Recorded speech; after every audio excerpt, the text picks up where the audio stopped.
ልጆቻችን አልተማሩም 2 ዓመታቸው እንዴት ነፃ የሚያወጣ ሰው ትምህርት ይከለከላል ጎበዝ እንዴራሴ የመጀመሪያው ክብር ለሀገር መከላከያ ሰራዊት እሱ ሞቶ እኛን ለሚያኖረን በቅሬ ብር አዋጥተናል ተደራ 115 ከብት መጥቶ ተሸጦ ያን ብር ከፍለናል እነሱ ሸጠዋል እኛ ከፍለናል ተለሚ እንትና ደስ የሚያገናኘው መንገድ እቃው ሙልጭ ተደርጎ ተሸጠ እንዲያለ እቃው ሙልጭ አድርገው የጠጠር መፍጫውን የማሽኑን እቃ ሸጠውታል አላ አታቁም የሬማሰው ያቅም መከላከያ ገብቶ ተመከላከያ ጋር አይተንህ ነበር እኮ ተብሎ ነው ኡመር እኮ እቤቱ ገብተው እኮ ነው የገደሉት ሚስቱ ስር እኮ ሰው ማይል እንደ ሰውዬ እንደዛ አይሆንም ተሽግሩ የምንወጣው ሐቋን ወርጥ አድርገን ሰላም ጤና ይስጥልኝ እንደ ሰንበታችኋል ክብራትና ክብራን የሐቅና ሳቅ ሚዲያ ተመልካቾቻችን እንግዲህ እንደተለመደው ዛሬም በለተሮብ ወደ እናንተ የምናደርሳቸው አበይት ርዕሰ ጉዳዮችን ይዘን ቀርበናል እስከ ፕሮግራማችን ማብቂያ አብራችሁን እንድትቆዩ መጋብዛችሁ አበበች ካህሳይ ነኝ እንግዲህ ከስፍራው ቴድሮስ አያሌው ደግሞ የሚያደርሰን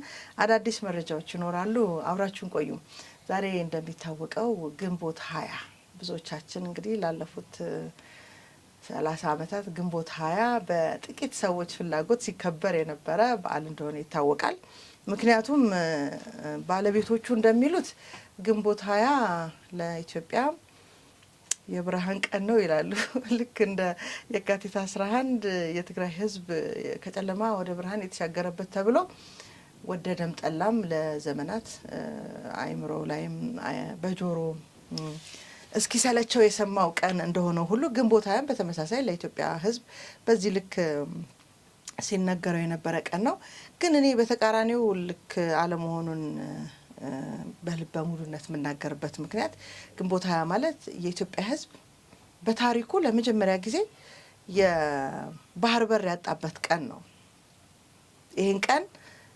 በእውነተኛ ወደንና ፈልገን እናከብረው ከነበረ ዛሬ ላይ ተመልሰን እንድናከብር ይነግሩን የነበሩም ሰዎች በዚህ ልክ ነው እንደ ጉዳዩ ብለው እንዲያስቡበት ስለፈለኩ ነው የባህር በር ያጣችበት ትልቅ ሀገር ትልቅ ህዝብ ለመጀመሪያ ጊዜ በጥቂት መሳሪያ ባነገቡ ደግሞ ህዝቡ ደግሞ ባዶ እጁን በጠበቃቸው የኢትዮጵያ ህዝብ ማለት ነው በተለያዩ የፖለቲካ ሴራ ሰራዊቱ እንዲፈርስ የተደረገበት በስተመጨረሻም እነሱ ለፈለጉት ዓላማ የመጨረሻው ቀን የድል ቀናቸው ማለት ነው ለነሱ ምክንያቱም የነሱ ዓላማ ያው ኢትዮጵያን የባህር በር ማሳጣት ስለነበር ይሄንን እውን ለማድረግ የድል ቀናቸው ተደርጎ የኖረ ቀን ነው እንጂ ኢትዮጵያውያን ከዚህ ቀን ጋር ምንም አይነት ትስስርም ግንኙነትም እንዳልነበረን ሁላችንም የምናውቀው እውነት ነው በጣም የሚገርመውና የሚያሳዝነው ደግሞ አሁንም ድረስ ከዚህ ስተታቸው ያልታረሙ ለዚህ ሁሉ መከራና አደጋ ይዳረጉን አሁንም ቢሆን ለዛ ሁሉ ሊዳርጉን የሚያስቡ ተመሳሳይ ሰዎች እንደ ድል ቀን በተለይ በትግራይ ህዝብ ጉያ ተሸጉጠው ያንን ቀን እንደ የትግራይ ህዝብ እንደተጠቀመበት ተደርጎ ታሪኩ ከትግራይ ህዝብ ጋር እንደሚገናኝ የትግራይ ህዝብ ፍላጎት ያለበት የትግራይ ህዝብ ውሳኔ ያለበት እስኪ መስል ድረስ ዛሬም አንደኛ ይሄ ፓርቲ ህወሓት ፓርቲ ሙሉ በሙሉ በምርጫ ቦርድ ህግ መሰረት ከፓርቲነት በተሰረዘ ፓርቲ አባላት በኢትዮጵያ ህግና ስርዓት በኢትዮጵያ ህገ መንግስት ግንቦት 20 በዓል ህዝባዊ በዓል ሆኖ እንዳይከበር እንደሚታወቀው አምና 2016 ላይ ይህ በዓል ተሰርዞ ቀኑ የሥራ ቀን ሆኖ እንዲውል የተወሰነ ቀን ሆኖ ያለ የትግራይን ህዝብ በልዩ እዚህ በዓል ወይም እዚህ ቀን ተጠቃሚ አድርጎ ለማስመሰል በተመሳሳይ በህዝቡ ላይ እስከዛሬ ላደረሱት ጥፋት እስከዛሬ ለዚህ ሁሉ ውድቀትና ለዚህ ሁሉ ጉዳይ መፈጠር ምክንያት የሆኑ ሰዎች እንደ ድል ቀን አድርገው በጉያው ተወሽቀው በዓሉን ለማክበር ያው የተለያዩ ዝግጅቶች ሲደረጉ ያየን ነው በርግጥ እንደ ትላንቱ ህዝቡ ትላንት በሰበኩት ልክ ያቀዋል ተቀብሎታል ሌላ ጉዳይ ነው እናቃለን በተለያየ መንገድ የሚሰሙ የሚነገሩ የሚጻፉ እውነታዎች ስላሉ ማለት ነው እነሱ ግን አሁንም በተመሳሳይ እንኳን ደስ ያለህ እንዳሉት የሻቢያን 34ኛ ዓመት ዛሬም ጉዳዩ ከሻቢያ ጋር በተገናኘ መንገድ የድል ቀናቸው እንደሆነ አድርገው ምክንያቱም ከሻቢያ ጋር የፈጠሩት ጥምረት ባለፈው ሳምንት አውርተንበታል። ከሻለቃ ጋር ጽምዶ ብለው የጀመሩትን አሁንም ለማስቀጠል ያው ሽር ጉድ ሲሉ እየታየ እንደሆነ ይታወቃል። ለዚህም ነው 34ኛ ዓመታቸውን በግል ልበለው ከህዝቡ ጋር ስለማይገናኝ በግል እያከበሩት ይገኛሉ። እዚህ በዓል ላይ እነሱ በዓል ብለው በሚያከብሩት ቀን ግን ለማንም ደግሞ ምንም አይነት እርባና የሌለው ቀን እንደውም ኢትዮጵያ ወደ ባህር በሯን ያጣችበት ቀን እንደ ድል አድራጊነት በፕሪቶሪያ ስምምነት መሰረት የተሾሙት የጊዜያዊ አስተዳደሩ ፕሬዝዳንት አቶ ታደሰ አንድ ፕሮግራም ላይ ተገኝተው የተናገሩትን ላጋራችሁ። ምናልባት ይህንን ሲናገሩ ያለፉትም 34 ዓመት በዚህ ልክ እየተገለጸ እንደሆነ ቢገባቸው ይሄን አይሉም ነበር ብዬ ስለማስብ ነው። ከፕሪቶሪያ ስምምነት በኋላ በውስጣችን በተፈጠረ አለመግባባት ህልውናችን አደጋ ላይ እስከ መውደቅ የሚያደርስ ችግር ገጥሞናል ይላሉ እዛ በተገኙበት መድረክ ላይ ያደረጉት ንግግርና ይህ ዛሬ የተፈጠረ ችግር እንዳልሆነ ትላንትም እነሱ በሰሩ ስህተት እነሱ ምንም ሳይሆኑ እንደውም እነሱ ጥሩ ሁኔታ ላይ አሉ። ህዝቡንና ኢትዮጵያን ወዴት እንዳደረሱት ግን ሁላችንም እናውቃለን። በዚህኛው ንግግር ውስጥ የዛሬ በህልውናቸው አደጋ ላይ መውደቅ ከትላንት የመነጨ ከትላንት የተሰራ ስህተት ውጤት እንደሆነ እንኳን የገባቸው አይመስለኝም ይሄንን ነገር ሲናገሩ። ምክንያቱም ትግራይ ውስጥ ያጋጠመው ችግር አሁን ሁኔታው ሲገለጽ ዛሬና ትላንት የተፈጠረ ሳይሆን ለዘመናት እነሱ በውሸት ላይ ውሸት በሴራ ላይ ሴራ ሲጎነጉኑት የመጡት ችግር ህዝቡ ላይ እንደወረደ ህዝቡ ደግሞ አሁን ያለበት ሁኔታ ሲገመገም ህልውናው አደጋ ላይ እንደሆነ የሚያሳይ ችግር ላይ ወድቋልና ይህ ዛሬ የተፈጠረ ችግር አስመስሎ ለመነገር የታሰበ ነገር እንግዲህ እውነት ለመናገር በፖለቲከኝነትም በጦር አመራርነትም ዝም ብሎ በተፈጥሮም እኮ ምንድነው የሚባለው በጠቅላላ እውቀትም ትንሽ እውቀት አለው ከሚባል ሰው የማይጠበቅ ሀሳብ እንደሆነ ግልጽ ነው። አደጋው ማን ፈጠረው? አደጋውን እንዳይፈጠር ወይም ችግሩ ለመፍታት ከሚያደርጉት ጥረት ይልቅ በተመሳሳይ ሌላ በተለይ በህልውናው ዘመቻ ወቅት የሻቢያ ሰራዊት በትግራይ ህዝብ ላይ ያደረሰው የተባለውን ታሪክ የሚክድ አሁንም ተመሳሳይ ሌላ ስህተት ለመፍጠር ጉድ የሚባልበት ቀናቸው ላይ እንዲህ አይነት ንግግሮችን ሲያንጸባርቁ ሰምተናል። ምናልባት ይህንን በማስተዋል ላዳመጠው ለትግራይ ህዝብ በዚህ ልክ ይረዳዋል ብዬ አስባለሁ። ዛሬ ላይ የተፈጠረው ችግር ትላንት እናንተ የፈጠራችሁት ነው። አሁንም ችግሩን ለመፍታት የሚደረግ ጥረት ሳይሆን እያደረጋችሁ ያላችሁት ሌላ ችግር እየፈጠራችሁብን ነው የሚል አቋም ይይዛል ብዬ አስባለሁ። በእርግጥ እነሱን አምኖ ተደላድሎ የተኛ ወጣት የለም ትግራይ ላይ። ምናልባት አይታችሁት ከሆነ ሰሞኑን እዚህ በሐራ መሬት አካባቢ ያለው ወጣት ከጊዜ ወደ ጊዜ እየተጠናከረ እኔ በነገራችን ላይ በየትኛውም አጋጣሚ ጦርነት ኢትዮጵያ የህልውና ዘመቻ ካልሆነባት በስተቀር በየትኛውም አጋጣሚ የሚደረግ ማንኛውም ጦርነት እንደ እናትም እኔ በተፈጥሮ የጥይት ድምጽ መስማት ስለማልወድ አልደግፍም። ነገር ግን በዚህኛው አስተሳሰብህ ወይም በዚህኛው እሳቤ ውስጥ ላለ ሰው እኔ የበላይ ሆኜ እስከፈለኩት በጭቆናና በገዥነት መንፈስ እኔ ብቻ ልቀጥል እኔ ብቻ ልኑር በሚል እሳቤ ለሚመጣ አካል ግን እንደ መፍትሄ ለሚቆጥሩ ሰዎች ግን አልቃወምም።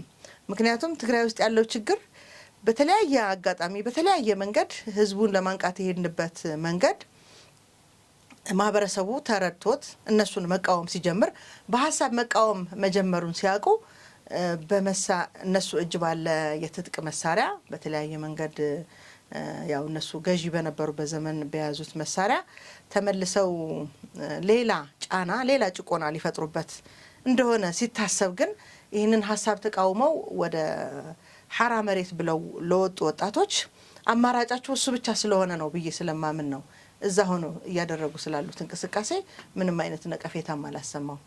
በእርግጥ እነሱ በዚህ ልክ ታጥቀው ፓወር ባላንስ ለመፍጠር እያደረጉ ያሉትን ስራ ነገ ወደ ጦርነት ይገባሉ ብዬ አላስብም። ምናልባትም የኃይል ሚዛናቸውን ለመጠበቅ ያደረጉት አደረጃጀት ነው ብዬ ስለማስብ ሌላም እንዳንተ አይነት ሀያል ይፈጠራል የሚለውን ህወሓት ላይ ማሳየት እስከፈለጉ ድረስ ልክ እንደሆኑ ነው የምናገር እንፈልገው። ልክ ነው ኢትዮጵያ አሁን ባለባት ችግር ምክንያት ብሔራዊ ወታደር መሆን ይገባናል ብዬ እንደማምነው እኔም ጭምር መሆን ይገባኛል ብዬ እንደማምነው ምክንያቱም አገር የምትቀጥለው በትውልዱ መስዋዕትነት ስለሆነ በዛ ላይ ለምናስረክበው ትውልድም እኛ የመጣንበትን እኛ ያለፍንበትን ታሪክ መደገም ስለሌለበት አንድ ወቅት ላይ እኛ ለምን ከፍለው መስዋዕትነት ልክ የጥንት አባቶቻችን ኢትዮጵያን ከቅኝ ገዢዎች ነፃ አውጥተው እንዳስረከቡን ሁሉ ዛሬ በነፃነት አፋችንን ሞልተን ስለ ነፃነት እንድንናገር ያደረጉን የተከፈለልን መስዋዕትነት ዋጋ መስጠት የሚገባን ለልጆቻችን ነፃ የሆነች ሀገር ስናስረክብ ነውና በተለያዩ የሴራ ፖለቲካ በተለያዩ የጎረቤት ሀገሮች ሴራ እኛን ትላንት በመጣንበት የድህነት መንገድ እኔ በመጣሁበት መንገድ ልጆቼ እንዲቀጥሉ ካለመፈለግ ይመነጫል የነፃነትን ጫፍ ለባርነት ለሚጋብዝ ጠላት ታጥቆም ቢሆን ነፃ መውጣት ያስፈልጋል የሚል አቋምና እምነት የሚኖረኝ ማለት ነው። ስለዚህ ብዙ ጊዜ እኔ በሬዲዮ ሰራ ነበረ በህልውናው ጦርነት ወቅትና እናቶች በትግራይ የነበሩ እናቶች ለምንድን ነው ልጆቻቸውን የሚሰጡት? ምክንያቱም እኔ ሊሄድ ብለው እነሱ እንኳን ቢሞቱ ልጆቻቸው ትውልዱን ያስቀጥላሉ። ልጆቻቸው ከሞቱ ግን እንዴት ነው ትውልዱ የሚቀጥለው? የኔ ህልውና የልጆቼን ህልውና ማስቀጠል ካልቻለ የኔ ህልውና ትርጉም የለውም። አገርም እንደዛ ነው። ስለዚህ ለምን እንደዚህ አይነት ነገር አያደርጉም ብዬ እናገር ነበርና ዛሬ እየተፈጠረ ያለው ነገር እሱን ስላሳየኝ ነው። አንዳንድ ጊዜ ከልክ ያለፈን ጠላት ከልክ ያለፈን ሴረኛ በትክክል ጉዳዩ ለሚመለከተው አካል ማድረስና በዛ ልክ ደግሞ ተገዳዳሪ ኃይል መፈጠር እንደሚችል ማሳየት ያስፈልጋል የሚል እምነት ስላለኝ ነው። በዚህ ልክ ይመስለኛል አሁን ዛሬ በግንቦት 20 ስም አሁንም ከሌላ ጠላት ከሚባል የጎረቤት አገር ጋር የሰላም የሚመስል ስምምነት ግን ህዝቡን ደግሞ የሚያቆረቁዝ በኢኮኖሚ የሚያቆረቁዝ ጦርነቱ ቢነሳ የመጀመሪያው ተጠቂ የትግራይ ህዝብ በሚሆንበት ጉዳይ ላይ እጅና ጓንት ሆነው ከጠላት ጋር እየሰሩ ያሉት የትላንትናዎቹ ጠላቶቻችንና የሚገርመውና የሚያሳዝነው ሁለቱም ድርጊቶች በህግ ተጠያቂ የሚያስደርጉ ፓርቲው በዚህ የምርጫ ቦርድ ውሳኔ በየትኛውም አካባቢ ድርጅቱን ወክሎ እንዳይንቀሳቀስ ስሙን ተጠቅሞ ምንም አይነት እንቅስቃሴ እንዳያደርግ በተወሰነበት ራሱ ባጸደቀው ህገ መንግስት በተወሰነበት ስምና ፓርላማ ባጸደቀው የግንቦት 20 የበዓል ያለ መሆንን ቀን በደማቅ ሁኔታ ለማክበር የሚደረገውን ወይም ያከበሩ ስላሉትን ቀን ስናስብ በህግ የሚያስጠይቅ ጉዳይ ላይ ተመሳሳይ ስህተት እየሰሩ መሆናቸውን ማስገንዘብ ያስፈልጋል። እንግዲህ መንግስት ይሄንን ጉዳይ አይመለከተውም አንልም። አንዳንድ ጊዜ አሁንም እያወራው ነበር ከስራ ባልደረቦቼ ጋር ብዙ መታገስ ከብዙ ጥፋትን ለመቀነስ ይረዳል የሚል እምነት ያለው ይመስለኛል የኢትዮጵያ መንግስት። ብዙ መታገስ አንዳንድ ስሜታዊ የሆኑ ሰዎችና አስተሳሰቦችን ስሜት ያረግባል ብዬ አስባለሁና ምናልባት የኢትዮጵያ መንግስት በዚህ ልክ ከሆነ እየታገሰ ያለው እንግዲህ ጦርነት እንዳይፈጠር ከመፈለጋችን አንጻር ጥሩ ነው ብለን እናስባለን። ነገር ግን ህግና ህግ የሚባል ነገር አለ፣ የህግ የበላይነት የሚባል ነገር አለና ህጉን ተጠቅሞ ደግሞ ሰላማዊ በሆነ መንገድ እንደዚህ ለሌላ ጥፋትና ለሌላ እልቂት ሊጋብዙን እያሸበሸቡ ያሉ ሰዎችን ወደ ህግ ማቅረብ ግን ተገቢና ተገቢ ነው እላለሁ። በግንቦት 20 ዙሪያ ከዚህ በላይ ባንል ጥሩ ነው። ማሳረጊያው ግን ግንቦት 20 ማለት ኢትዮጵያ የባህር በሯን ያጣችበት ለ30 ዓመታት በህጋዊ መንገድ ልትጠቀም የሚገባትን የባህር በርን መብት ሳትጠቀም ለሌሎች ሀገሮች የሀብት ማማ ምክንያት የሆነችበት አጋጣሚ ነውና ተመልሶ ይህ ቀን ለኛ ጥፋት ከመሆኑ በዘለለ ምንም አይነት ታሪክ እንደሌለው እያንዳንዱ ኢትዮጵያዊ ልብ ላይ ያለው እውነት እንደሆነ አውቃለሁ። ምናልባት የትግራይን ህዝብ ለማታለል የሄዱበትን ታሪክ ግን በዚህ ልክ መግለጽ ስለፈለኩ ነው። ምክንያቱም ትግራይ የኢትዮጵያ አካል ናት።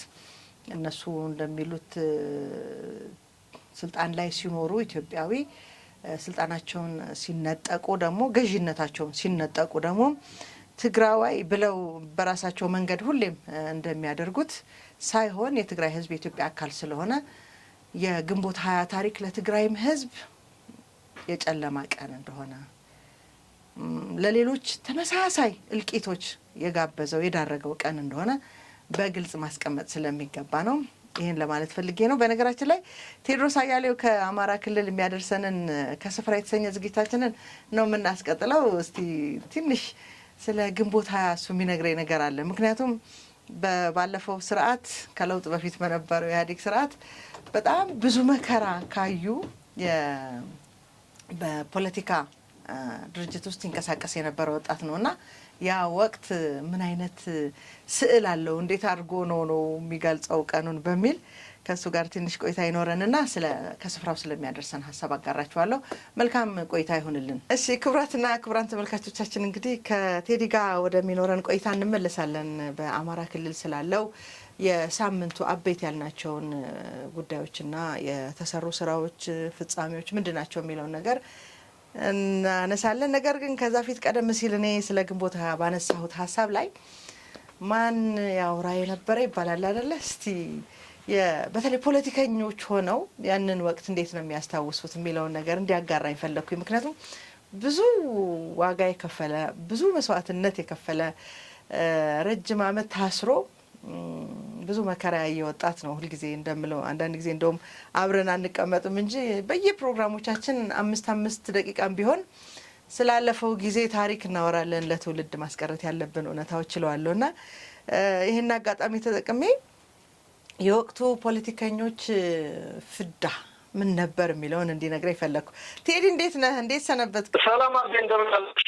ወዳትና ታግኝ ሰዎችም እንደምን አላችሁ? መግቢያዬ ላይ ትንሽ ምን እንዳልኩኝ ሰምተኛል ብዬ ተስፋ አደርጋለሁ።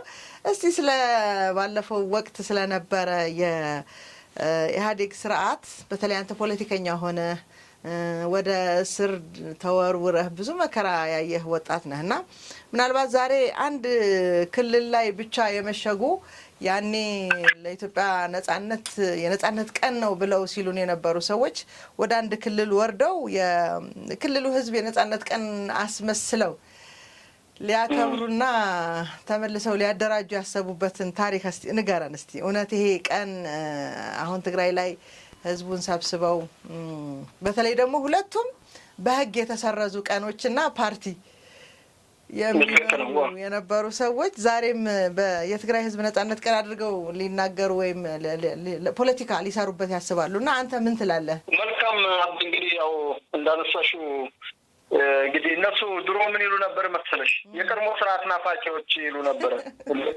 በኢትዮጵያ አንድነትና በተለያየ ጉዳይ ስታነሺ በተለይ በአሁኑ ሰዓት የሚነሳው የባህር በር ጥያቄያችን ሲነሳ እናንተ አዳሪዎች የድሮ ስርዓት ናፋቂዎች ይሉ ነበርና ወያኔ ራሷ ስትጠቀምበት የነበረውን ንግግር በአሁኑ ሰዓት የድርጊቱ ባለቤት ሆና ስላየኋት በራሱ ይሄ ለኔ አንድ ታሪክ ነው እና ወደ አነሳሽው ነጥብ ልግባልሽ።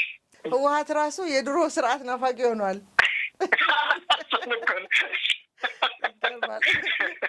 እሱን እኮ ነው የምልሽ። አሁን ትላንትና ሰዎችን ሲከሱና ሲያሸማቁ ወይም ከነሱ ሀሳብ የተለየ ሀሳብ ይዘው ሲመጡ ትልቁ ማሸማቀቂያቸው በተለይ ኦሮምኛ ተናጋሪ ከሆነ ጠባብ ብሔርተኛ ኦነግ ይባላል በሰዓቱ ነው የምልሽ። አማርኛ ተናጋሪና ወይም ሌላ ብሔረሰብ ከሆነ ደግሞ ትምክህተኛ ነፍጠኛ ስርዓት ናፋቂ ይባላል እና ከዛ እኮ የሁሉም ግን እንትን ማልበሻ የድሮ ስርዓት ናፋቂ የምትለው መክፈሻ እንትናቸው ነበረች እና ዛሬ እነሱ የድሮ ስርዓት ናፋቂ ሆነው የድሮ ናፍቆት ትዝታ እውነት ነው፣ ትዝታ አያረጅም። ነገር ግን ያው የትዝታቸውን በታሪክ ቢሰንዱት መልካም ነው። ትላንትና እነሱ የተሳሳቱበትን የወያኔ ትልቁ ችግሯ ልንገርሽ ትክክለኛ ነኝ ብላ ስለምታስብ ነው። ምክንያቱም እነሱ ያሉት ድሮ አቶ ጌታቸው ጌታቸው ረዳ የበለጠ ስለገለጻቸው ቁሞ ቀር ናቸው። ቁሞ ቀሮች ስለሆኑ በድሮ በዛን ሰዓት ይሄ በሬዲዮ በስሚ ወለጋ ላይ ምን እንደተደረገ በሁለት ወሩ አዲስ አበባ ደርሶሽ እንደ አዲስ ወር በምታወሪበት ዘመን አስመራ ላይ ወይም ናቅፋ ላይ የሆነ ነገር ሆኖ አዲስ አበባ ላይ በስንት ዘመኑ ደርሶሽ እንደ አዲስ ወር በምታወሪበት ዘመን በቴሌግራም በማዞሪያ ስልክ እንግዲህ የድሮ ስልክ ታውቂያለሽ፣ ሁለት ወር ተቀጥረሽ ቤተሰብን አግኝተሽ ምናምን ነው። ይሄ ነው ወሬ የነበረ። አሁን ግን ዘመኑ ዲጂታል ሆኗል። እያንዳንዷ ክስተት ከየትኛውም ዓለም አይደለም ትግራይ ላይ ያለውን አይደለም ደደቢት ያለውን ይቅርና ዓለም ዩኒቨርስ አንድ እንትን በመጣችበት ዘመን በድንጋይ ዘመን ወስደን እዛ ላይ አስቀምጠን እናስተዳድራችሁ የማለት ነገር ነው ያለው እና የኢትዮጵያ ሕዝብ እንግዲህ ተላቋል ማለት የኢትዮጵያ ሕዝብ ስልሽ ትግራይ ይጨምራል። ነገር ግን ሄደው እንወክለዋለን። አንዳንዴ ታጣቂዎች ነፃ አውጪ ነን ባዮች እንወክልሃለን ይላሉ። የሆነን ማህበረሰብ ወይም የሆነን ሃይማኖት እንወክልሃለን እኛ የእንዲህ እምነት የእንዲህ ብሔር ተወካዮች ብለው ራሳቸውን ስለሚጠሩ ማለት ነው። እና ዛሬ የድሮ ስርዓት ናፋቂዎች ይህን ነገር ሲያደርጉ ብናይ በወያኔ ከባህሪው አንጻር ብዙም እንትን የሚል አይደለም። ግን እንደው እስኪ ግንቦት 20 ያመጣው ትሩፋት ምንድን ነው ካልነ እንደ ኢትዮጵያ ከሄድና ግንቦት 20 ለኢትዮጵያ ሕዝብ ያመጣለት አንድ ሀገር የነበረ ሁለት ሀገር አድርጓል። አንድ መታወቅ ያለበት አንድ ኢትዮጵያ የነበረች በቀይ ባህር የበላይነት ማንም ዓለም የሚተማመንባትን ታላቅ ሀገር ሁለት ትንንሽ ሀገር አድርገዋል። ለዚህ ለቃሉ ምንም እንትን የማልለው ምክንያቱም ትልቅ ሀያል ሀገር ነበር። አሁንም ትልቅ ሀያል እነሱ በግብ ያሳጡንን ያከፋፈሉንን በብሔር ፖለቲካ እነሱ እኮ ያመጡልን የብሔር ፖለቲካ ነው። ዘረኝነትን እኮ ነው ያሰፈኑ። አለማፈራቸው በራሱ በዚህ ድርጊታቸው አለማፈራቸው በራሱ እኔ ቁሞ ቀር አይደለም። ከዛም በላይ ቢባሉ እኔ እንትን ይገልጻቸዋል ብዬ አላስብም። እንደገና የኢትዮጵያ ሕዝብ እውነት ለመናገር መሀሪ ነው። እኚህ ሰዎች አሁን በቁመናቸው መሄድ ነበረባቸው። ዓለም አቀፍ ፍርድ ቤት መቅረብ የለባቸውም ነበሩ። ባደረሱት በደል ኢሰብአዊ ድርጊት ስንቱን አሰደዱ፣ ስንቱን ረሸኑ፣ ስንቱን ወደማይታወቅ ጥያቄ ጠቃቸውን ሰው ወሰዱ። የኢትዮጵያ ሕዝብማ አንገሸገሻቸውኝ እኮ ብሎ ግንቦት 20 አልፈልግም ብሎ እንደውም አሁን ያለው የብልጽግና መንግስት ግንቦት 20 እኮ ታስታውሽ እንደሆነ እስከ ባለፈው ዓመት አልሰረዘም። በፓርላማ እስከሚሰረዝ አልተሰረዘም ነበር። ግንቦት 20 የሚባል ቀን ለኢትዮጵያ ምንድነው ያመጣው ካልነ በቃ ለኢትዮጵያ የባህር በሯን አሳጥቷል። የእርስ በርስ የብሔረሰብ የዘውጌ ስርዓት እንዲሰፍን ተደርጓል። ዜጎች አሁን ይህ ስርዓት የፈጠረው የሚመስላቸው አለ። እነሱ እኮ የዘሩት ዘር እኮ ነው አሁን በየቦታው ሰው የሚፈናቀለው፣ በየቦታው ሰው የሚንገላታው። በነገራችን ላይ ብሔርተኝነትን ወያኔ ህወሓት አመጣች። የመጀመሪያው በብሔር ፖለቲካ በብሔር ጥቃት የደረሰው ህወሓት ባመጣችው መዘዝ ራሳቸውም ስለሚሉት የህወሓትና የትግራይ ህዝብ አንድ ነው ስለሚሉ መጀመሪያ የተጠቃው እኮ ካስታወሽ በ2008 እና አሁን ተፈናቃይ የሚሉ በፖለቲካ የሚሰሩበት እኮ ከመለል ሀገሪቱ እንዲገፋ ነው ያደረጉት። እንዲፈናቀል እኮ ነው፣ ሰርቶ እንዳይበላ እኮ ነው ያደረጉት። የወያኔ እኮ ፖለቲካ አንድ ትግራዊ እንደ ትግራይነቱ እንደ ዜግነቱ እንደ ድሮ እንደ ኢትዮጵያዊነቱ በየትም አካባቢ ሰርቶ እንዳይበላ እኮ ነው ያደረጉት። የብሔር ፖለቲካ እኮ ነው ያመጡለት።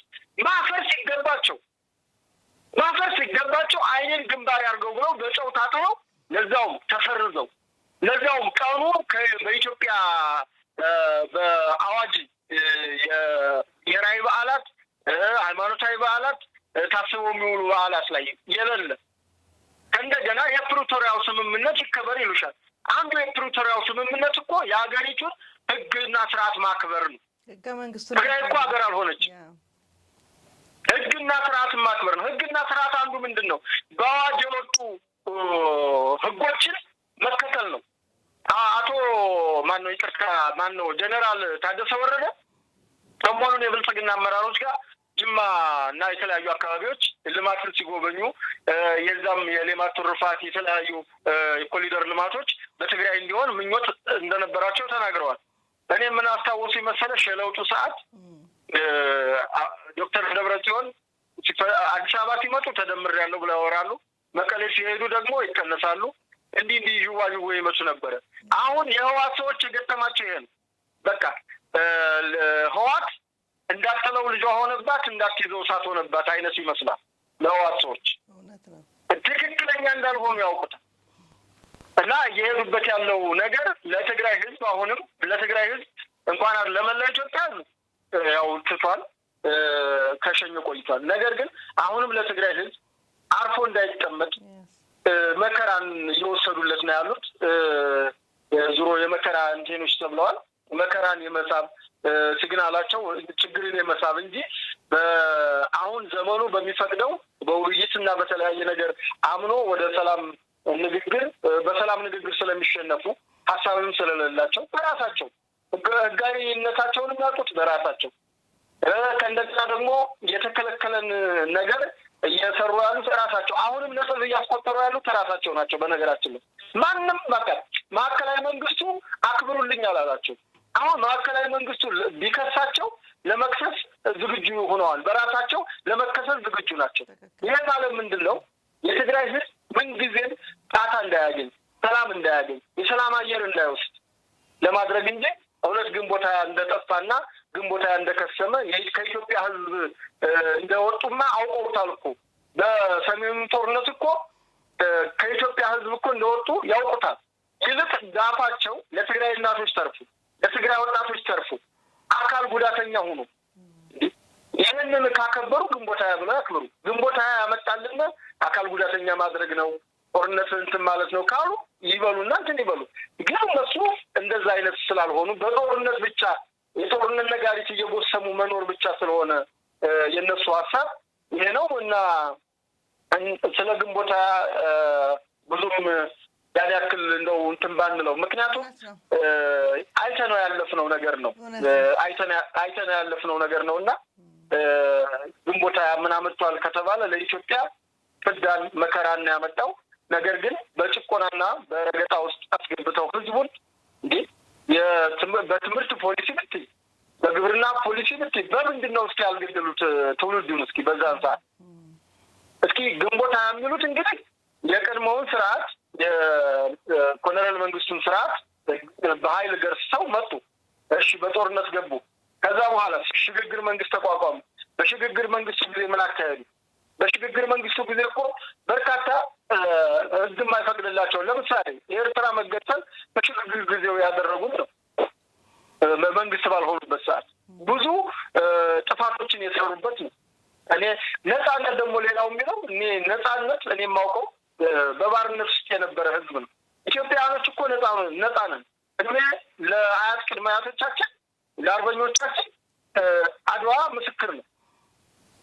በኋላም ቢሆን ታዲያም ከ40 ዓመት በኋላ እንኳን ቂም ይዞ ቢመጣ ሁለተኛ ማሸንፈ ነው እና ነጻ ከማን ነው ነጻ ያወጡ? እነሱ የነጻነት ቀን ይላሉ። ማንም ነጻ ኤርትራ ኢትዮጵያ ደስታኛለች ብለው ነው እነ ኢሳያስ ሻዕቢያዎች የሚያምኑ። ኢትዮጵያ ኤርትራን የምትገዛበት ነገር የለም። ራሱን የቻለ ታሪካዊ ዳራ አለው። በዛም ምክንያት ጣሊያን ለ40 ዓመት ከዛም በኋላ እንግሊዝ ለ10 ዓመት ከዛ በሊግ ኦፍ ኔሽን በተባበሩ መንግስታት ድርጅት 4 ሀያላን መንግስታት ወስነው ኢትዮጵያ በፌዴሬሽን ኤርትራን ቀላቅላ ይዛለች። ከዛ በኋላ በተፈጠረ አንዳንድ ሰው ከሀገር ፍቅር ስሜት የተነሳ አንዳንድ የህግ ጥሰቶች አሉ። እነዛም እንኳ ቢሆን በይግባኝና በሆነ ነገር ሊታይ ይችላል እንጂ ሀገር የሚያስደርግም ነገር አልነበረም። ነገር ግን በተፈጠረ ችግር አኩራፊው ቡድን ተፈጠረ፣ ጀብሃ ተፈጠረ። ጀብሃን ለማፍረስ ባለው በታሪካዊ እንትን ሻዕቢያን እኮ ከንጉሶቹ ናቸው ሲያግዙት የነበረው ጀብሃን እንትን እንዲያጠፋ ተብሎ። ከዛ ሻዕቢያ የባሰ ሆኖ ተገመጣ፣ ከቁጥጥር ወጣ። ከዛ በኋላ እንግዲህ ኮሎኔል መንግስቱ ደርግ መጣ። የደርግ ስርዓትም እንግዲህ 17 ዓመት ሙሉ በትግራይና በኤርትራ አካባቢ ከተሞችን አስተዳድሮ ይሆናል እንጂ አብዛኛውን ገጠር እኮ ሻዕቢያ ጀብሃ ወያኔ ናቸው ህዝቡን እኮ ሲያንገላቱ ይኖሩ። አንድም አሁን ትግራይ ህዝብ ላይ እንዲበድሏል እንዲህ አድርጓል የሚሉት ነገር እንደውም ለሰብአዊ ድጋፍ የሄደው እኮ የእርዳታ ስንዴና የእርዳታ ምግብ እኮ ሽጠው መግዣ ገንዘብ የተሰጣቸውን ለመሳሪያ መግዣ አድርገው በትግራይ ህዝብ እኮ የቀለዱት እኮ ወጫኔዎች ናቸው። ይህ እኮ ታሪክ የተቀመጠ ነው። ሻዕቢያ ምን ታሪክ አለ? ህወሓት ምን ታሪክ አለ? ይሄ ነው ታሪካቸው። በዚህ ድርጊታቸው አያፍሩም። ህዝብ ቢሞት ህዝብ ቢያልቅ ለእነሱ ደንታቸው አይደለም። እና የግንቦት ሃያ ትሩፋት ካልነ ህዝብ አልቋል። አገር ከሁለት ሆኗል። እንደገና ደግሞ ኢትዮጵያኖች እንኳን ተግባብተን በአንድነት እንዳንቆም የብሔር ብሔረሰቦች የሚል እኔ ብሔረሰብን እንትን ማለት ሳይሆን ማንኛውም ማህበረሰብ ነበር ድሮም። ወያኖች እኮ እነሱ ፈጥረው እንዳመጡት ግንቦት ብሔር ብሔረሰቦች ሲከበር አይተሽ ከሆነ እነሱ ብሔር ብሔረሰቦቹን እኛ ነን የፈጠርናችሁ እስከ ማለት። ግን የሚገርምሽ ነገር ታሪክን እንደው በደንብ አውቀውና ተረድቶ እንትን ላለው ሰው በኮሎኔል መንግስቱ ጊዜ በ17 ሰሞኑን በትላንት 84ኛ ዓመታቸው ነበረ። ለዚህ ላበረከቱት አንድ ግብረሰናይ ድርጅት እውቅና ሰጥቷቸዋል። ከዚህም በፊት ሌላም ሽልማት ዓለም አቀፍ ሽልማት አግኝተዋል። እና ኮሎኔል መንግስቱ ትልቁ ከሚመሰገኑት አንዱ መሰረተ ትምህርትን ማስፋፋታቸው ነው። እና አንዱ ሲያስተምሩበት የነበረው በ17 አይነት ቋንቋ ነው። ይህንን ትምህርት ሚኒስቴር አለ፣ ክፍት ነው፣ ማየት ይቻላል። በ17 አይነት ቋንቋ ትምህርት ይሰጥ ነበር። በኢህአዴግ ጊዜ ስንት ሆነ? በ25 አይነት ቋንቋ። ያ ማለት ትምህርት ከተጀመረስ መቼ ነው? ዘመናዊ ትምህርት ቀስ በቀስ እኮ ነው እያደገ የሚሄደው፣ ቀስ በቀስ እኮ ነው። እና በ17 አይነት ትምህርት ከተሰጠ የብሔረሰብ መብት ተረግጧል ምናምን እሱ ራሱን የቻለ እንትን ይፈልጋል። ዞሮ ዞሮ እኛ ነን ብሔረሰቦችን የፈጠርነው እስከ ማለት ደረጃ ደርሰው ያን ሁሉ ሲያደርጉ ሲያታሉ ከርመው ኑረዋል። አንዱን ብሔር ከአንዱ ብሔር እያጣሉ አስታራቂ በመምሰል ከመሀል እንትን እያሉ ያን ሁሉ ጊዜ ሰርተዋል። አሁን ግን ያ ጊዜ አልፎበታል። አሁን በምንም የምታታዩ ማህበረሰብ የለም። የትግራይ ህዝብ ምን በወጣው እንዴ? የትግራይ ህዝብ እኮ ህወሓት እንዲኖር አድርጓታል እንጂ ህወሓት የትግራይ ህዝብ እንዲኖር እኮ አላደረገችም። በመሰረቱ ለህወሓት ህልውና የትግራይ ህዝብ ይጠቅም እንደሆነ እንጂ ህወሓት ለትግራይ ህዝብ ህልውና አጠቅምምም ታሪክም የላትም። በፊትም በድርቅ በተለያየ በሰፈራ ሊሄድ የነበረው ፖለቲካ ሰርተው እነመለስ ዜናዊ ያው እሱ በማይከላከልበት አሁን ያሉ አሉ እነ ስብሐት ነጋ ያን ሁሉ ህዝብ መረብ ወንዝ ላይ መረብ አሸዋ ላይ ነው ያለቀው የትግራይ ህዝብ እና በሱዳን እናወጣለን ብለው ወስደው የጨረሱት ማለት ነው። በኋላም ወደዚህ በሚመጣ ጊዜ እኛ በቃ ትግራይን አይደለ ሲባል በሞቱት በሰማዕታት ብለው ከመጡ በኋላ አብዛኛው እኮ የታገለው እኮ አላገኙም፣ ጥቅም አላገኙም። ጥቅም ያገኙት እነማን ናቸው? ጥቂት ሰዎች ናቸው እኮ ያደጉበት፣ ጥቂት ግሩፖች እኮ ናቸው ያደጉበት። ይሄ እኮ እነሱ ያሳለፉት ታሪክ ነው። አሁንም በሰሜኑ ጦርነትም ቢሆን ሰሜንን መጥተው ከመጡም በኋላ ያን ዳታ መልሰው ለትግራይ ህዝብ እናት ተደፈረች እንዲኮነች ማንተም የተለኮሱት እነሱ፣ ጦርነት የሳቡት እነሱ። ከግጭት በኋላ በሚመጣ ችግር ነው ህዝቡን የሚቀሰቅሱት። ችግሩን ማን ፈጠረው?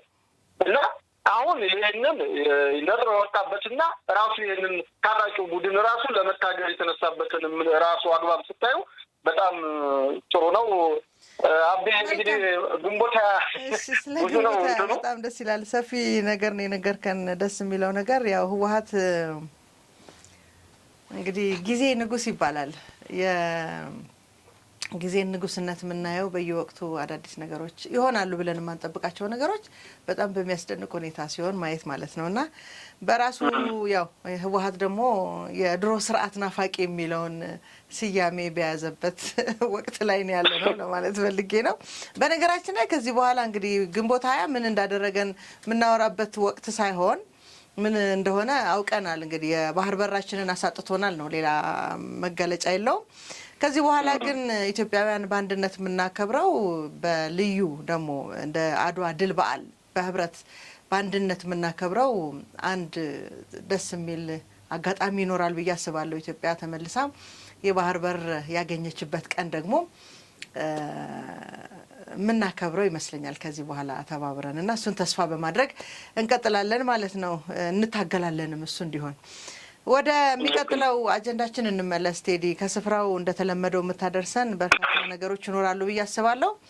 እንደው ብዙ ተስፋ በሚሰጡ ለትውልድም በሚጠቅሙ ጉዳዮች እንጀምር። ምናልባት እንደሚታወቀው በተለያየ ምክንያት በተለይ ደግሞ በዚህ በጽንፈኛው ትምህርት ቤቶችንና አስተማሪዎች ላይ ያለው ጥላቻ በጣም ያስደንቃል እና በዛ ምክንያት ብዙ ትምህርት ቤቶች ተዘግተው ብዙ ተማሪዎች ከትምህርት ገበታ ርቀው እንደቆዩ ይታወቃል እና ይሄ ነገር ግን ተመልሶ ወደ ስራ ለመግባት ተማሪዎችም ወደ ትምህርት ገበታቸው እንዲመለሱ እየተሰራ ስላለው ተስፋ ሰጪው ስለሆነው ጉዳይ በሱ እንጀምር። መልካም። እሺ አቤ፣ እንግዲህ ያው አማራ ክልል እንደሚታወቀው የጽንፈኛ ቡድን ግጭት ካስነሳበት ጊዜ ጀምሮ ክልሉ መንግስት የፌዴራል መንግስት ያግዘኝ ብሎ ጥሪ ካቀረበበት ጊዜ አንስቶ የግና ኢትዮጵያ መከላከያ ሰራዊትና አጠቃላይ በክልሉ የሚገኝ ጥምር ጦር በጋራ በመቀናጀት ህግ ለማስከበር ጽንፈኛውን ቡድን ልክ ለማስገባት በርካታ ስራዎችን እየተሰሩ መቆየታቸው ይታወቃል። ነገር ግን ጽንፈኛው ቡድን በነበረው የሚዲያ ፈረሶች በመጠቀም እነሱን በመጋለብ በርካታ ፕሮፓጋንዳዎችን፣ አሉባልታዎችን ለህዝቡም እንዲሁም ደግሞ እሱን ለሚከተሉት አካላት በማድረሱ በአንጻሩ ደግሞ የመንግስት ሚዲያዎችና የመንግስት የሚመለከታቸው አመራሮች ጉዳዩን በችልተኝነት በማየት ነገሩ የጽንፈኛው ሀሳብ ጎልቶ የወጣበት ህዝቡ ግራም የተጋባ ህዝቡ ብቻ አይደለም አመራሩም ጭምር ግራ ተጋብቶ መሄጃውን አቅጣጫ እስኪያጣ ድረስ ግራ ያጋቡበት ጊዜ አልፏል። ያም ለጽንፈኛው ትልቅ የመልካም እድል ፈጠረለት፣ ለፕሮፓጋንዳውም ለሁሉም። እንግዲህ ከዛ በኋላ ምንድነው የተፈጠረው? የትምህርት ስርዓቱን ማስተጓጎል። ጽንፈኞች የሆነች መሸታ ቤት፣ የሆነ አረቂ ቤት፣ የሆነ ብቻ በተገናኙበት አካባቢ ላይ የሆነ አንዱ ወይ በጫት ምርቃና ወይ በአረቂ ስካር የሆነች ሀሳብ ብልጭ ያደርጋል። እንግዲህ ያቺ ሀሳብ እዛች አረቂ ቤት እና እዛች ጫት ቤት በጣም ትልቅ ሀሳብ ነች እና አንዱ ለጽንፈኛው ትምህርትን እንከልክል ሀሳብ መነሻ የሆናቸው አማራ ክልል ያለውን ትምህርት ቤት ካዘጋ ነው ተማሪው መሄጃ ስለሚያጣ ወደ እኛ ሰራዊት ይቀላቀላል የሚል ዝም ብሎ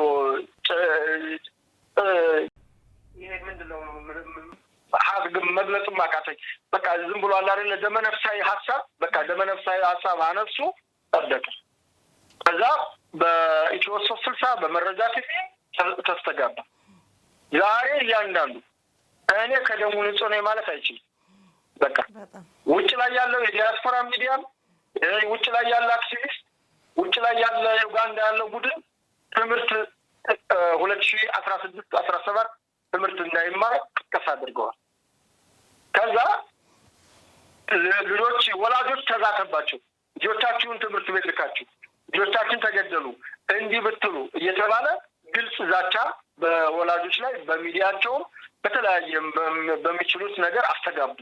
ከዛ ያንም መሀይምነትን ለመስበር ክብር ለመምህራን ይገባል። መምህራኖች ምንም ሳይፈሩ ሞትን ሳይፈሩ በዚህ አጋጣሚ ለመምህራኖች ክብር ሊሰጣቸው ይገባል። ያንን ነገር ተጋፍተው ትምህርት ቤት ሂደው ሲከፍቱ ምንድን ነው የተደረጉት?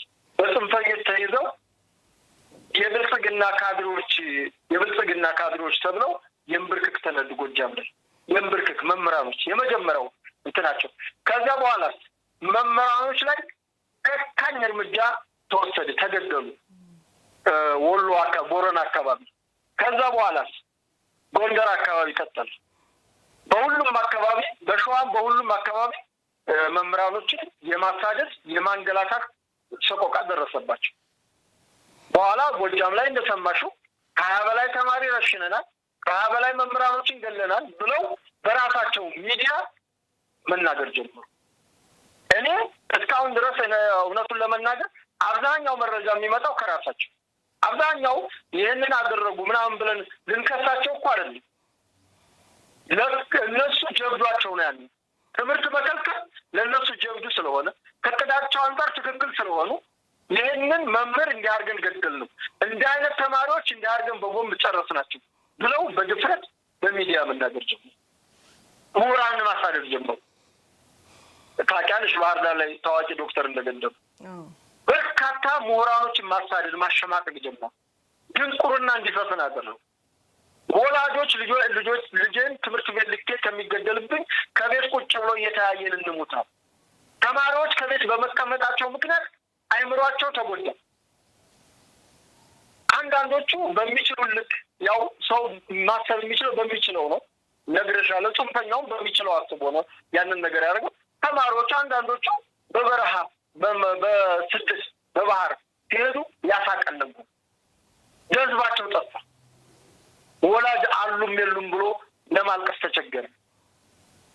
እና አማራ ክልል ላይ የደረሰውን ግፍ እንዴት ዝም ብለን የምናወራው? እኔ ይሄን አሁን ይሄ የተደረገን ነገር ሌላ አካል አድርጎ ቢሆን ምን ደረጃ እንደሚደርስ ምን ሁኔታ እንደሚዘገብ አውቀዋለሁ። እንደገና ሚዲያቸው የተንሸዋረረ ቢያንስ ጋዜጠኞች የማውቃቸው ልጆች አሉ። የጋዜጠኝነትን መርሆ ተከትለው ከአካባቢው መረጃ ወስደው ምን እየተካሄደ ነው ምን እየተደረገ ነው ብለው ከመዘገብ ይልቅ የእነሱ አፈቀላጤዎች የሚሰጧቸው ታላምጡ ነው መልሰው እንደገና የሚወጡት። የሚያሳዝንሽ ፕሮፓጋንዳ እንኳን የማይሆነውን ነገር ዳይሬክት በሚዲያ በቀጥታ ያስተላልፉ እና በርካታ በደሎች በርካታ እንትኖች ደረሱ።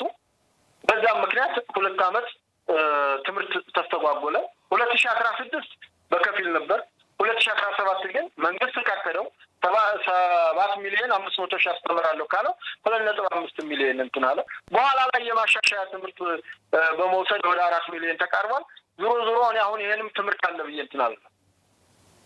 ይሄንን በመገምገም አሁን የክልሉ የትምህርት ቢሮም ከፌዴራልም ያሉ አካላት ይሄንን በመገምገም በተለያየ የአማራ ክልል ወረዳዎች ከተማ አስተዳደሮች ህዝባዊ ማነቃቃት ህዝባዊ ስብሰባ የሚመለከታቸው መምህራንና ወላጆችን በመሰብሰብ ጥሩ ማነቃቃት እየሰሩ ነው። ይዘገይም ነገር ግን ይሄ ይቀጥል በቂ አይደለም ብዬ ነው የምለው። ዛሬ ነው ይሄንን ያሳለፍነውን ነገር እንደው እንድታውቁት አድማጭ ተመልካችን ላንቺም ላንቺም ጭምር ነው። በትላንትናው ዕለት የአማራ ብሔራዊ ክልላዊ መንግስት ምክትል ርዕሰ መስተዳድር አብዱ ሁሴን ዶክተር ናቸው። የአማራ ብሔራዊ ክልላዊ መንግስት የፕሬዝዳንቱ አደረጃጀትና አማካሪ ፍስሐ ደሳለኝ፣ የሰሜን ወሎ ዞን አስተዳዳሪ አራጌ መር እንዲሁም ደግሞ የሰሜን ምስራቅ ምክትል አዛዥ ጄኔራል ሻምበል ፈረደ በጋራ በመሆን እንዲሁም የላሊበላ ከተማ አስተዳደር ወንድም ነው ወዳጅ በጣም ጥሩ ከንቲባ ናቸው። ላሊበላ ላይ በዚህ ሁኔታ እንኳን ሆነው የተለያዩ ለላሊበላ ከተማ የተለያዩ ተግባሮችን እየሰሩ ነው ያሉት እና በዛ አንድ ትልቅ ትምህርት ቤት እንትን ብሏል አሰርተዋል። ያን የተሰራ ትምህርት ቤት እንግዲህ በአካል ፕሬዝዳንቱ ተገኝተው ተማሪዎችን የጎበኙበትና ትምህርት ሀገር መሰረት እንደሆነ ትምህርት መበረታታት እንዳለበትና ህብረተሰቡም ደግሞ ይሄንን ነገር ተረድቶ ልጆቹን ወደ ትምህርት ቤት እንዲልክ የሚል ጥሪ አቅርበዋል። በአሁኑ ሰዓት ይሄንን ቃለ መጠየቅ እያደረግን ባለንበት ሰዓት የላሊበላ ከተማ ህዝብ እንግዲህ በላሊበላ በቅዱስ ላሊበላ ሁለገብ አዳራሽ ላይ በመገኘት ህዝባዊ ውይይት እያደረጉ ነው። ከላይ የጠቀስኩልሽ 4ቱ ከፍተኛ የመንግስት አመራሮች ባሉበት ውይይቱ በኢትዮጵያ ብሔራዊ መዝሙር ተጀምሯል። ከፍተኛ ውይይት እየተካሄደ እንዳለ ነው ከስፍራው በስልክ እየነገረኝ ያለው ጓደኛዬ። በርካታ አባቶች፣ የሀገር ሽማግሌዎች፣ ወጣቶች ሁሉንም ያሳተፈ ነው። ሴቶች ተገኝተዋል።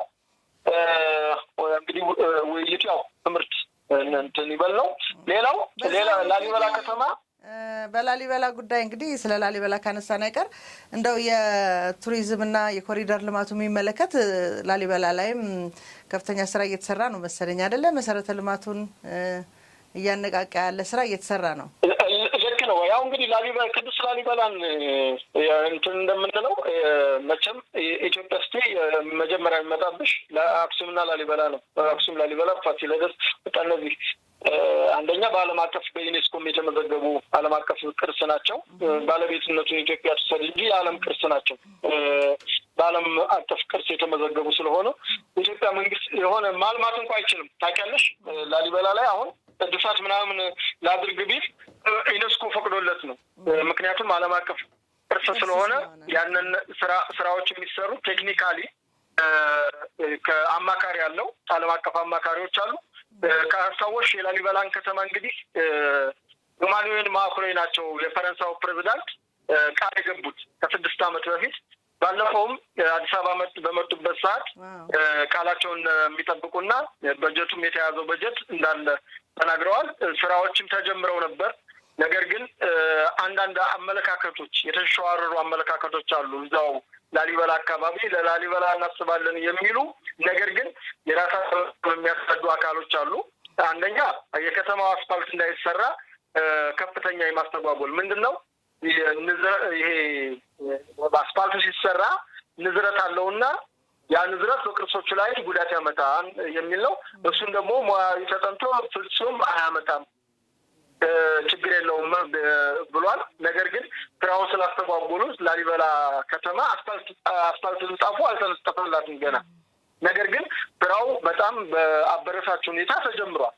ይህንን ህዝቡን እንግዲህ ይህንም እንዲያውቅ ይመስለኛል ይህን የማጥራት ስለ ልማቱ ስለ ፕሮጀክቱ ያለውን እንትን ምክንያቱም ጎንደርን ያየ አይጎዳም። ጎንደር እንግዲህ አየሽው ጫጫታዎች ነበሩ፣ ግርግሮች ነበሩ። ከተራ ፖለቲካና ከተራ ፕሮፓጋንዳ ከግልብ ፖለቲካነት የዘለለ አይደለም ሲጫጫ የነበረው። በኋላ ሲያይ አመነ።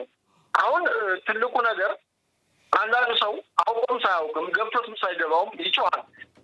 አንዱ ስለ ጮኸ ይጮሃል። ምንድነው ስትው ላያቅ ይችላል። ያኛው ስለ ጮኸ ሊጮህ ይችላል። ግን የማንቀት ስራ ከሰራሽ እንትን ካልሽ ላሊበላ ፕሮሞት አድርጉኝ የሚል አይደለም። ኢትዮጵያን ፕሮሞት ያደረጋት እንደሆነ እንጂ ላሊበላ በራሱ የወጣ ቅርስ ነው።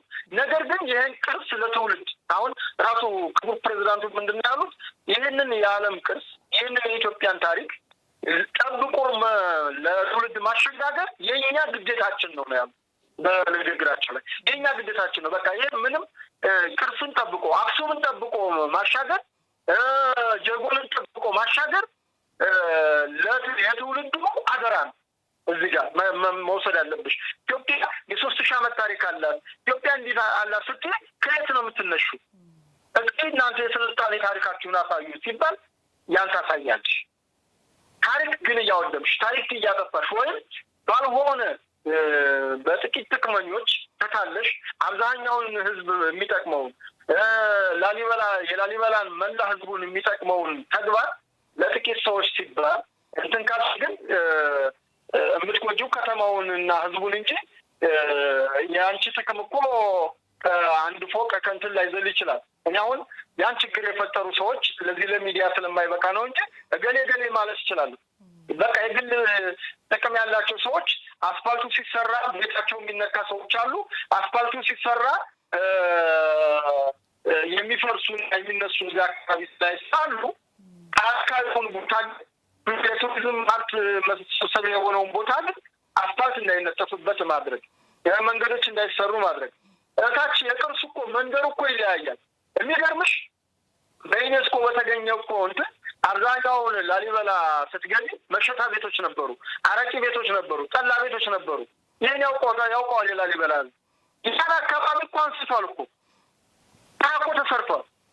ስራው ተጀምሮ እንደገና እነዚህ ኮብሎቹ የምትሄጅበት ከላሊበላ መልክ ጋር የቀይ ድንጋይ ስለሆነ ከላሊበላ መልክ ጋር ከቅርሱ መልክ ጋር የሚሄድ ትራኮት ተጀምሯል እኮ። ነገር ግን አስፋልቱ ይሄ ከጋሸና ተቆጣ የሚሄደው አስፋልት በዛ ያልፋል። ከእንደገና ለራሷ ለላሊበላ ከተማ ኮሊደር አለ።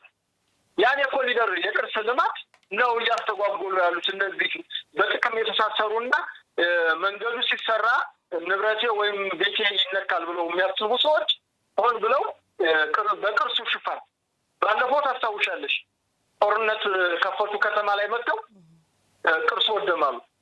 በመጀመሪያ ስህተት የፈጠረው ከተማ መጥቶ ረብሻ የፈጠረው ጽንፈኛ ቡድን ነው ወይስ ከተማ አጽድቶ እንግዲህ ዓለም አቀፍ ከተማ ነች፣ ከተማ አጽድተሽ አካባቢውን ሰላም ማድረግ ነው? ማንኛው ነው እንትኑ? በሰዓቱም ያን ነገር ስለነበረ የኢትዮጵያ ቅርስ ጥበቃ የክቡር ጠቅላይ ሚኒስትሩ ማህበራዊ አማካሪ ዲያቆን ዳንኤል ክብረት በቦታው ከስፍራው ተገኝተው ምንም የተነካ ነገር እንደሌለ ቅርሶቹ ላይ ምንም ነገር እንደሌለ እኔም ይጃለሁ። እኔም የገናዛው ነበር። ምንም አይነት የተነካ ነገር የለም። ነገር ግን ሲያወሩ ምንድን ነው በቃ ላሊበላ ወደመ፣ ቅዱስ ላሊበላን አወደሙት። ልክ እነሱ ለቅዱስ ላሊበላ የሚያስቡ ይመስል ሌላው ማያስብ መንግስት እንጂ ጠብቆት ያለው። እነሱማ በብዙ ነገሮች ልንገርሽ፣ አንድ እንትን እንደው የኋላ ቀር ፖለቲካ የሚሰሩት ይሄ ለዓለም ቅርስ አሉ መጽሐፎች፣ ትልልቅ መጽሐፎች ቅዱስ ላሊበላ ቤተክርስቲያን እንግዲህ ወደ 12 ናቸው አብያተ ክርስቲያኖቹ። እዛ ውስጥ ያሉ መጽሐፎች እስካን ይደረጋሉ። ታውቂያለሽ፣ እዛ የኢትዮጵያ ሙዚየም እኮ አለ 5 ኪሎ። እዛ ላይ እንግዲህ ከአክሱምም ከሁሉም የመጡ አሉ። ላሊበላ ላይ ያሉት አልሄዱም። እስካን ተደርገው ይቀመጡ። አንደኛ እነዚህ መጽሐፎቹ እስካን ተደርገው መቀመጣቸው ይሄ ነገር ያረጃል። ብራና ነው፣ በብራና ስለሆነ የተጻፈው ያረጃል። ነገ ለትውልድ ይሄ ነበረ ብለን ለማቅረብ ይሄ ነገር ብልህ እየበላው የበሰበሰ ምን እያለ ዝናብም ደግሞ አንዳንድ ነገሮች ይጠቃል። ያ ነገር ስለሆነ እስካን ተደርጎ ይቀመጥ ይባል። ሌላ ልክ መጽሐፉ ሊሸጥ ነው የሆነ ነገር በቃ አላረ ነገር የሆነ ሌላ ነገር ሌላ ኢሜጅ እንዲይዝ አደረጉ። ነገር ግን ተወደደም ተጠላም ቤተክርስቲያን ራሷን ሉዓላዊነቷን የጠበቀች ነች። ሀገረ ስብከት አላት፣ አቡን አላት። በዛ በአቡኗ ነው የምትተዳደረው። እንደገና ከሊቁ ደቀ መዝሙሩ አለ። ጳጳሱ እያሉ ቄሱ እያሉ ዲያቆኑ እያለ መምኑ አይሆንም። በቃ መምኑ እኮ መከተል ነው። የዲያቆኑን ያክል ሊሆን አይችልም። ዲያቆኑ እኮ መከተል ነው። የቄሱን ያክል ሊሆን አይችልም። ቄሱ መከተል ነው። የጳጳሱን ያክል ሊሆን አይችልም። ተዋረድን መጠበቅ ነው። ትሕትናን መኖር ነው። ሆን ተብሎ ግን ሁሉም አሁን ይሄ ፖለቲካው ብቻ አይደለም። ሁሉም ፈትፋች ሊሆን ያለ እምነቱም ላይ ሁሉም ፈትፋች እንዴ! ደቀ መዝሙር መኖር አለበት እኮ ሁሉም መሪም አይሆንም። እና የቅዱስ ላሊበላ አብያተ ክርስቲያን የእድሳትና የእንትን ያም ሁሉ ነገር እያለ አሁን ክቡር ፕሬዝዳንቱ ተገኝተው ምክትል ፕሬዝዳንቱ የዞን አስተዳዳሪው ሁሉም አሉ።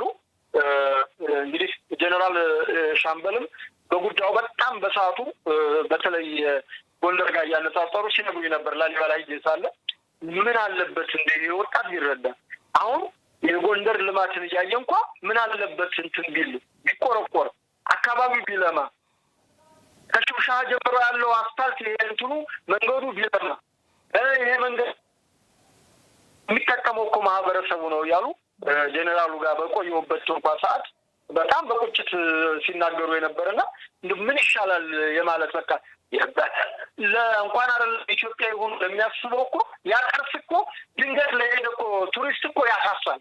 የቅዱስ ላሊበላ ቅርስ እንዴት ነው ታዲያ ይህንን ቅርስ እንዳይታደስ ማነቆ ሆኖ የሆነ በራሳቸው ዙሪያ በጥቅም የተሳሰሩ ግለሰቦች ከተማን ሊበድሉ የሚችሉ እና እኔ በሌላ ፕሮግራምም ማባትም ካለብኝ አወራዋለሁ። ክቡር ፕሬዝዳንቱና ከፍተኛ አመራሮቹ በትላንትና 2 ትምህርት ቤቶችን እንትን ብለዋል። አሁንም የትምህርትና አጠቃላይ የከተማዋ ላይ አሁን በምልሽ መሰረተ ልማት ኮሪደር እንዲቀጣው አሁን እንግዲህ ወሎ አካባቢ ከመጣሽ የሎጎ ሀይቅ እስጢፋኖስ አካባቢ የሚደረግ ልማት አለ የገበታ ለሀገር። አሁንም እዛ ላይ ቅዱስ ላሊበላ ላይ ሌላ ገበታ ለሀገር ፕሮጀክት ይሰራል ነው እየተባለ ያለውና ከእንደገና ላሊበላ እድለኝነቷ በዓለም በዩኔስኮ በጀት አላት። የፈረንሳይ መንግስት የሰጣት በጀት አለ። የኢትዮጵያ መንግስት የሚሰጣት አሁን ደግሞ በጀት አለ። ይህንን እኔ የአካባቢው ሰው ካወቀ ይህ ፕሮግራም ይከታተላሉ ስለማቅ እኔ ይህን የአካባቢው ማህበረሰብ ካወቀ ሁሉንም ብልጥ ልጅ የሰጡትን ይቀበላል። ላሊበላ እንደሚታወቀው ቅርስ እንጂ ዋና ከተማው እኮ ወልዲያ። ላሊበላ ይህን ያክል ፎከስ አግኝታ ከዓለም አቀፍም በጀት ከተለያየም በጀት እያገኘች ያለችው አባቶቹ በሰሩት እነ ቅዱስ ላሊበላ እነ ቅዱስ ናቅተላ በሰሩት ስራ። ዛሬ ይሄ ትውልድ ግን የአባቶቹ ቅርስ እንዲቀጥል አልፈለገም እና ታሪክ የሰራውን ትውልድ መስራት ባይቻል ማወደስ እንዴት ያቅተዋል? ብቻ የራሱን ታሪክ ይሰራ። ያው እኛም የራሳችንን ድርሻ እየተወጣን ያለ ነው እኮ። ምናልባት አንዳንድ ታሪኮቹንም እኮ ካለማወቅ ይመነጫል ጥፋቱና የኛም በተከታታይና በቀጣይነት በእነዚህ ታሪካዊ ቦታዎች ላይ የበለጠ መስራት በእርግጥኛ እነዚህ ላይ ፎከስ እንዳናደርግ ያደረገን የሰላምና የጸጥታው ጉዳይ መቅደም ስላለበት ነው እንጂ ሁሌም ማንሳታችንን አልተውንም። ባለፈው ማንተስ ታነሳው ነበርና ምናልባት እነዚህ በተመሳሳይ በቀጣይነት የምንሰራባቸው ጉዳዮች ናቸው። ምናልባት ካለን ሰዓት አንፃር ሌሎቹን ሀሳቦች ጠቅለል አድርገህ እንድታነሳልኝ ወደ እንግዲህ አሁን ያልከው ነገር አለ። ሰላምና ጸጥታ ሲኖር ነው ቱሪስትም የሚኖረው፣ እነዚህም ቅርሶች የሚጠበቁት። ምናልባት አንዳንድ በተለይ የሌላ ማለት ተላላኪ ስትሆን የምታደርገውን አታውቅምና እንደዚህ አይነት ታሪካዊ ቦታዎችን የማጥፋትን ስራ ተሸክመው ስራ ብለው የሚንቀሳቀሱ እንዳሉ እናውቃለን። እና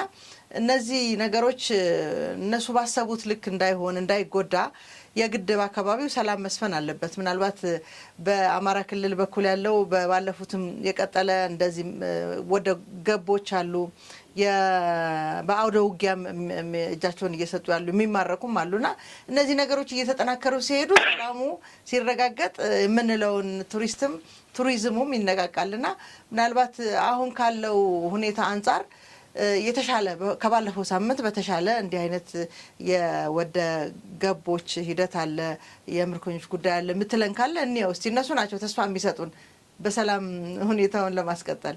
መልካም እሺ አቤ፣ ያው እንግዲህ እንዳልሽው ነው።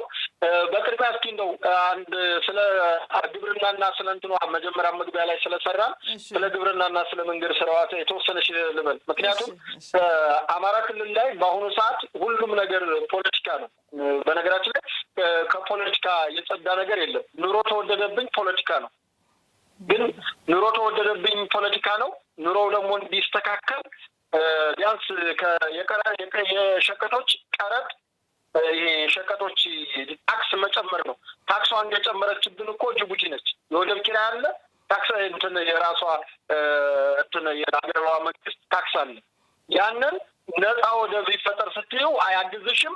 እዚህ ጋር ግን ኑሮ ተወደደ፣ የሐኪም ደሞዝ የመምህራን ደሞዝ ምናምን ትይልሻል። በሌላ ፕሮግራም እንመጣበታለን እና እንደው አንዳንዴ ኑሮ ተወደደ ይልሽና ፖለቲካ ሊያወራ ይፈልጋል። ፖለቲካ ደግሞ ስራ ስትይ ፖለቲካ አይሰራልሽም እና አማራ ክልል በአሁኑ ሰዓት በርካታ የልማት ስራዎች እየተከናወኑ ነው። በዚህ በግጭት መካከል ሆኖ በተለይ ደግሞ ግብርናው እጅግ ተስፋ ሰጪ ሁኔታ ላይ ነው ያለው።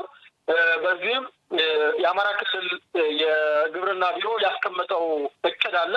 እቅዱ 5.6 ሚሊዮን ሄክታር በአማራ ክልል በዘንድሮ የመኸር ምርት ዓመት አርሳለሁ ብሎ አስቧል። ግን ይዟል። እስካሁን ድረስ 3.5 ሚሊዮን ሄክታር ታርሷል። ቀሪዎቹ 2.1 ሚሊዮን ሄክታር ነው። ያው እንደምታውቁ የዳጉሳና የጤፍ የተለያዩ አዝርቶች ዘግይተው እንትን ስለሚሉ ሰኔና ሐምሌ ላይ ስለሆነ እንትን የሚሉት ሌሎቹ ግን ሚያዝያና ግንቦት የሚዘሩት ለምሳሌ እንደ ማሽላና በቆሎ አይነት አዝርቶች ገበሬው መዝራት እንደጀመረና የዘንድሮም የአየር ሁኔታ ጥሩ እንደሆነ ነው የሜትሮሎጂ ጥቆማ። ስለዚህ አርሶ አደሩ አንደኛ በግብአት በኩል ከወደብ ሰው ሰራሽ ማዳበሪያዎች በገፍ ገብተዋል። ጥሩ ነው። የዘንድሮ ስርጭቱም መልካም ነው።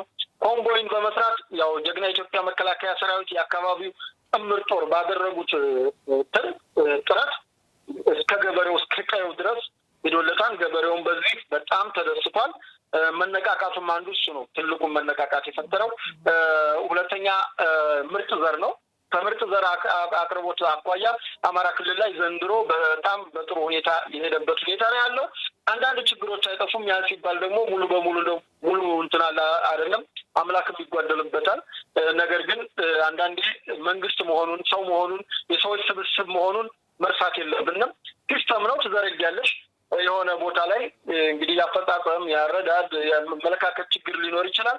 እሱ ታሳቢ ሆኖ ግን እንዳጠቃላይ ግን መልካም ነገሮች እንዳሉ ነው። ሌላው ቀደም እንደነገርኩሽ ከመንገድ ስራዎች አኳያ ነው። መንገድ ስራዎች በአብዛኛው አካባቢ በተለይ ገጠር ኮሪደር ከመጣ ጊዜ ጀምሮ መነቃቃቶች ተፈጥረዋል። የክልል ከተሞች፣ የተለያዩ የዞን ከተሞች፣ የወረዳ ከተሞች ሳይቀር ትልቅ የመነቃቃት የኮሪደር ስራ ውስጥ መግባታቸው ይታወቃል። በፌዴራል መንግስቱ በጀት ግን በቀጥታ የሚሰሩ ደግሞ ፕሮጀክቶች አሉ። ሰሜን ሸዋ ላይ ባለፈው ከደብረ ብርሃን የሚዳወረሞ ድረስ እዚህ ለሚ መገለጣያ ድረስ የሚሄደውን መንገድ ፌዴራል መንግስት እያሰራ ከዚህ በፊት ከመሀል ሜዳ ፍራታ ማነው ሰሜን ማነች ሸዋሮቢት አካባቢ የነበረውን መንገድ በጽንፈኛው አማካኝነት ተቋርጠው ነገር ግን አሁን በተፈጠረው አንጻራዊ ሰላም መንገዱ ስራው መጀመሩ ይታወቃል። አንዳንድ ቦታዎች እንዲሁ የመንዝ መንገድ የተቋረጠበት ሁኔታ አለ። እሱም ደግሞ በትግል የሚቀጥልበት ሁኔታ ነው ያለው።